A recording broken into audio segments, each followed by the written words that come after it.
आसिला खुशी खबर आउटसोर्सिंग कर्मचारी को मिल दीपावली बोनस आसब डबल दरमा सरकार देले सूचना। तो चलतु आज आम जाना केउ मानू एठिरे बेनिफिट मिल केउ माने लाभ पाइबे। वीडियो आरंभ करने पूर्व आपण समस्त को अनुरोध जो मैंने चैनल को सब्सक्राइब करना एबे ही आपण मैंने आम चैनल को सब्सक्राइब करूँ। तो चलतु देरी न करी आज वीडियो को आरंभ करवा। आउटसोर्सिंग रे काम करुवा कर्मचारी एक बहुत बड़ खुशी खबर मिलवा जाउछि। सरकार एक बड़ पदक्षेप नहीं उत्तर प्रदेश आउटसोर्सिंग सेवा निगम गठन पर अनुमति देइछन्ति। एही निष्पत्ति पर एबे 10 लाख रु अधिक कर्मचारी दरमा पूर्व अपेक्षा प्राय 2 गुण हेबार संभावना रही। सरकार एही निगम गठन प्रक्रिया आरंभ करछन्ति एवं मुख्य सचिव द्वारा निर्देश मध्य जारी करा जायछि।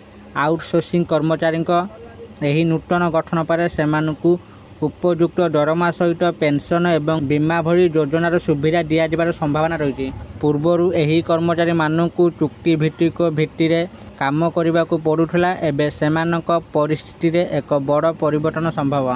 कैबिनेट रु अनुमोदन पाइबा परे आउटसोर्सिंग कर्मचारी पंजीकरण प्रक्रिया आरंभ होइछि। कंपनी आईन 2013 अनुजाई निगम रे पंजीकरण शीघ्र समाप्त करने को मुख्य सचिव निर्देश देइछन्ति। एथिपाई सचिवालय प्रशासन विभाग जड़े चार्टार्ड अकाउंटेंट को नियुक्त करिछि एवं संपृक्त विषय को गंभीर भाव में अनुध्यान करने को निर्देश देइछि। एहा परे निगम गठन हेबा मात्रे एही लक्ष लक्ष कर्मचारी दरमा एवं स्वास्थ्य सहित जड़ित समस्त योजनार लाभ पाइबा आरंभ करेंगे।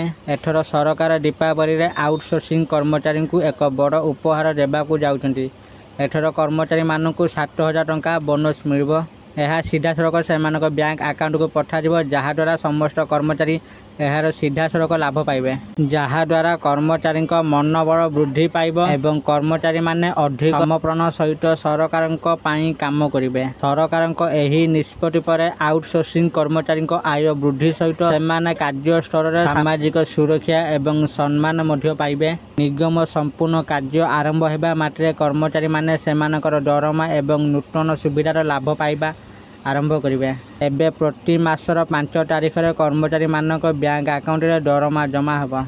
यह व्यतीत सेमानकु चिकित्सा छुट्टी स्वास्थ्य बीमा एवं दुर्घटना भली सुविधा मध्य प्रदान करा जिवो। दरमा वृद्धि सहित राज्य पूर्व नियोजित 4 लाख रु अधिक कर्मचारी ईपीएफ ईएसआई एवं स्वास्थ्य बीमा योजनार लाभ मध्य पाइबे। निगम गठन पर समस्त कर्मचारी सर्वनिम्न दरमा हार स्थिर करा जायछि। वरिष्ठ पदवी डाक्टर इंजीनियर इत्यादि विभाग वरिष्ठ पदवी रे कार्यरत कर्मचारी को 40,000 टंका पर्यंत दरमा मिलिबो। सेहीपरि ऑपरेटर लाइब्रेरियन आदि पदवी कार्य करुवा द्वितीय श्रेणी कर्मचारी को 25,000 टंका मिलिबो बोली सरकार तरफ सूचना प्रदान करा जायछि।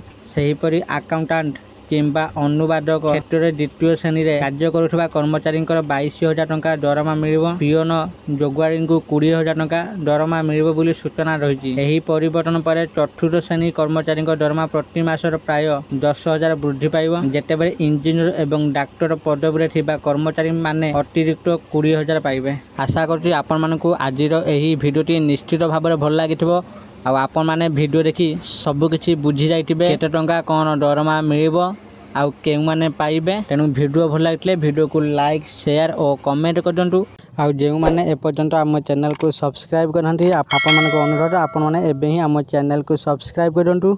आज पई एतिके फोन देखाबो आउ एको वीडियो रे सेते पर्यंत मु आपण मानको विदाय नउची। धन्यवाद।